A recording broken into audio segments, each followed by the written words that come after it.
আন্দোলন তাহলে কি আমি বিরোধী না? আন্দোলনের সিস্টেম আছে, চলে আসুন, আমি বুঝাচ্ছি। তাহলে এই ওয়াকাফকে রুখতে গেলে আমার ক্ষুদ্র জ্ঞানে তিনটে রাস্তা আছে, একটু বলবো আপনাদের, নিতে পারবেন? বলবো, অসুবিধা হচ্ছে না তো? কারা কারা শুনতে চান হাত তুলে দেখান, নাই জোর করে দিয়ে লাভ নেই বাপ। সবাই শুনতে চান তো? হাত নামান। নাম্বার 1, ওয়াকাফ এজন্য বলছি ধর্মীয় জলসায়, ওয়াকাফ হলো আমার ইসলামের একটা পার্ট। যেমন নামাজ আছে, রোজা আছে, দাড়ি আছে, টুপি আছে, হজ আছে, যাকাত আছে।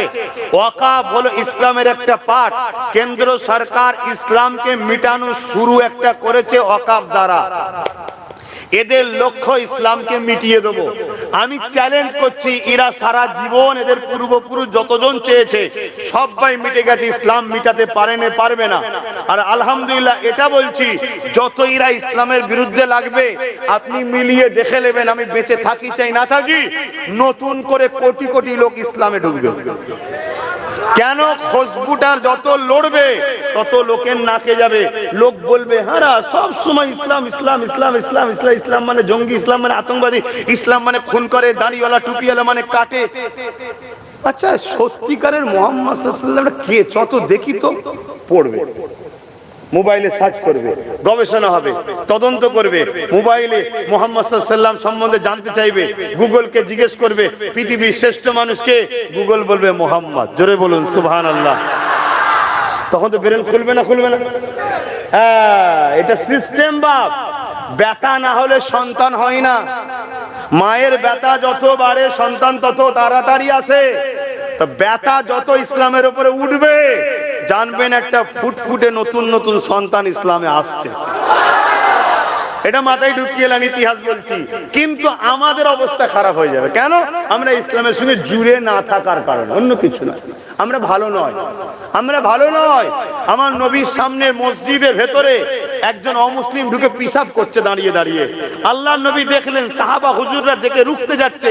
আল্লাহর নবী বললেন, খবরদার রুকবে না, দাঁড়াও, ও পিশাবটা করে নাও। কেন? পিশাব রুকলে মরণ ব্যাধি রোগ হয়। পিশাব রুকলে কি হয়? মরণ ব্যাধি রোগ হয়। আর আমাদের সামনে যদি কেউ মসজিদের দিকে অমুসলিম একটু থুতু ফেলে দেয়, আমরা কি করব? পুরো পাড়ায় যে বলবো মসজিদে থুতু ফেলেছে অমুকের বেটা, চলো সব গুটকা টুটকা খেয়ে গিয়ে মার মার মার। শুনছেন না? শোনেন, এটা নবীর আদর্শ।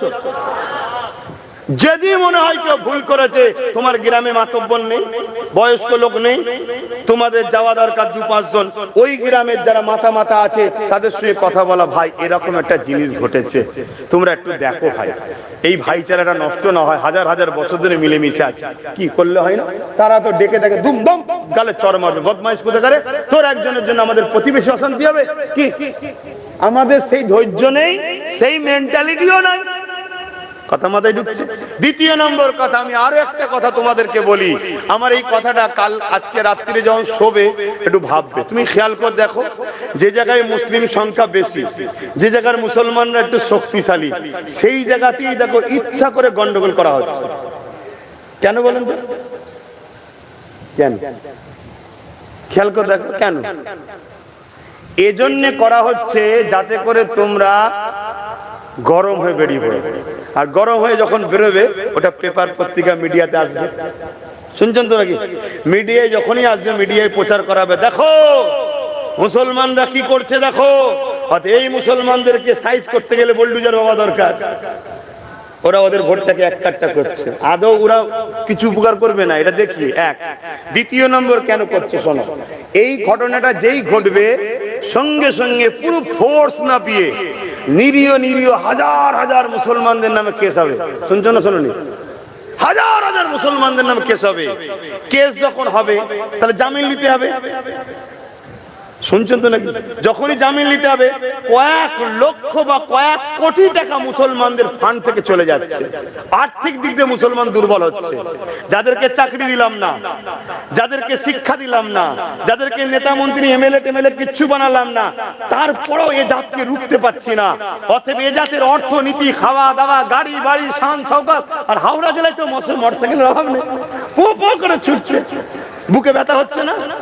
আর আমাদের দোষ আছে তো, মোটরসাইকেলে বসে না হুঁশ থাকে না কি? এগুলো অন্যায়, এগুলো আমাদের কি? কথা আমার খারাপ লাগছে? বাপ ভালো গার্জেন তো সে যে নিজের ছেলেকে মারে অপরের ছেলেকে নয়। এ হলো ভালো গার্জেন।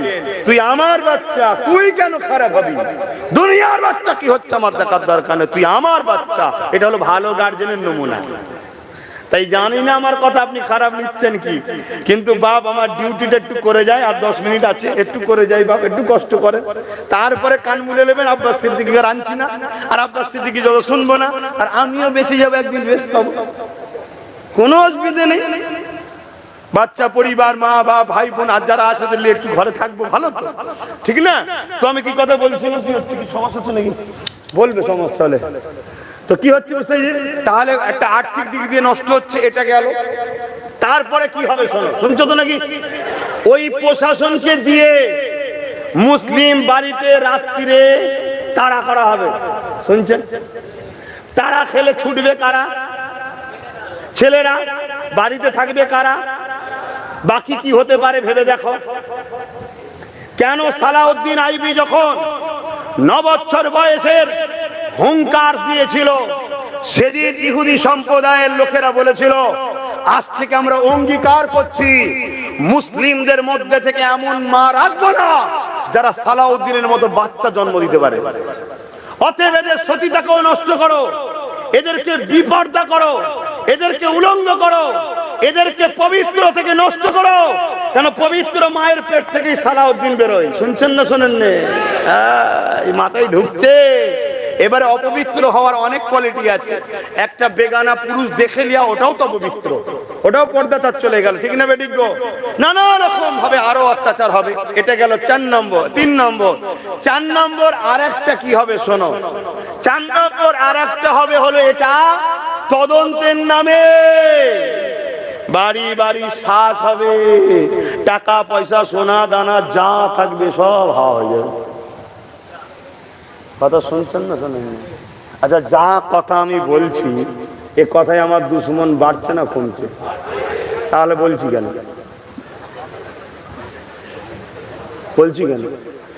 দুনিয়ায় যদি দুশ্মনের ভয়ে হক কথা না বলি, আল্লাহর জাহান্নামে যেতে হবে, তাই হক কথা বলছি।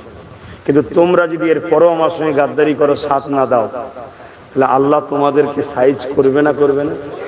কথা বলো, করবে না করবে না? তাহলে মনে রাখো, ওয়াকাফ বাঁচাতে হবে। তাহলে নাম্বার 1, আইন যখন কোনো জিনিস হয়ে যায়, আইনের অস্ত্র দিয়ে আইনকে কাটতে হবে, মনে থাকবে। তাই সুপ্রিম কোর্টে নওশাদ সিদ্দিকী গেছে। নাম্বার 2, শুনছেন তো? নাম্বার 2, যে ক্ষমতা দিয়ে ওরা আইন করেছে ওই ক্ষমতা তোমাদেরকে দখল করতে হবে। কোন ক্ষমতা? রাজ ক্ষমতা। সংখ্যাগরিষ্ঠ হয়েছে, করেছে, যত সেকুলার বলে তাদেরকে লাও, লিয়ে পার্টনারে তোমরা ঢুকে আস্তে আস্তে ক্ষমতা বাড়াও, পুরো দেশ জুড়ে করো, পুরো দেশ জুড়ে করো, আস্তে আস্তে ক্ষমতা বাড়াও। একদিন ক্ষমতার জায়গায় পৌঁছাও, যেভাবে ওরা অন্যায় করে তোমার জিনিসকে নিয়েছে, তোমরা সংবিধানের মধ্যে থেকে সংবিধানের আইন অনুযায়ী সেটাকে আবার ফিরিয়ে নাও। দ্বিতীয়।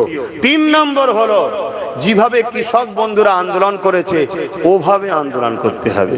এই আন্দোলন হিন্দুদের বিরুদ্ধে নয়, এই আন্দোলন আদিবাসী, দলিত, শিখ, পাঞ্জাবি, এসসি এসটিদের বিরুদ্ধে নয়। এই আন্দোলন হলো সংবিধান বিরোধী কালা কানুনের বিরুদ্ধে, ঠিক না বেটি? তাহলে আন্দোলন করতে গিয়ে অন্য কোন ধর্মের মানুষের ক্ষতি না হয়, তার সঙ্গে খারাপ ব্যবহার না হয়, তার ধর্মীয় পতাকা যেন খোলা না হয়, এটা আমাদেরকে মাথায় রাখা দরকার আছে না নাই? তাই কৃষক বন্ধুদের মতো আন্দোলন করতে হবে। কৃষক বন্ধুরা মাসকে মাস, বছরকে বছর আন্দোলন করেছিল, তাহলে আন্দোলন হবে না হবে না? জোরে বলো। 2 দিন চিল্লে টিল্লে হাঁপিয়ে গেলে হবে না, 10 বছর ধরে আন্দোলন করছি। করবেন আন্দোলন আগামী দিন? কারা কারা আমার সাথে আন্দোলন করতে চান একটু হাত তুলে দেখান। আলহামদুলিল্লাহ।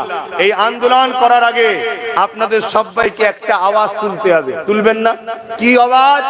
যেভাবে পাঞ্জাব সরকার কৃষক বন্ধুদের সাথ দিয়েছিল, রাজ্য সরকার তোমাদেরকে আমাদের সাথ দিতে হবে। কি আন্দোলন দরকার আছে না? কৃষকদের বিপক্ষে পাঞ্জাব সরকার কি করেছিল? থাকা, খাওয়া, তেল, গাড়ি ভাড়া সব দিয়েছিল পাঞ্জাব সরকার আন্দোলন কর। এবং কেউ মারা গেলে 2 লাখ, 3 লাখ, 5 লাখ করে টাকা রাজ্য সরকারেরও দেওয়া দরকার আছে না? যেসব দেশে অন্যান্য সেকুলার সরকার আছে, বাম আছে, কংগ্রেস আছে, বাম বন্ধুদের, কংগ্রেস বন্ধুদের বলুন, তোমরা যদি এতই দরদি হও, তোমাদের সব রাজ্যের যারা ক্ষমতায় আছে তাদেরকেও বলো সাথ দিতে। এই আমার বলা ভুল হচ্ছে নাকি? এবং পাশাপাশি রাজ্য সরকারকে সুপ্রিম কোর্টে কেস করতে হবে। আন্দোলনের দরকার আছে না? না করবে? বলবে কেউ? এ কথা কেউ বলে না? বলবে না। কেন বলবে না? এ খাচ্ছে খাক, ও না খায় কেন? এ ভাগ দেয়, ও ভাগ দেয় না।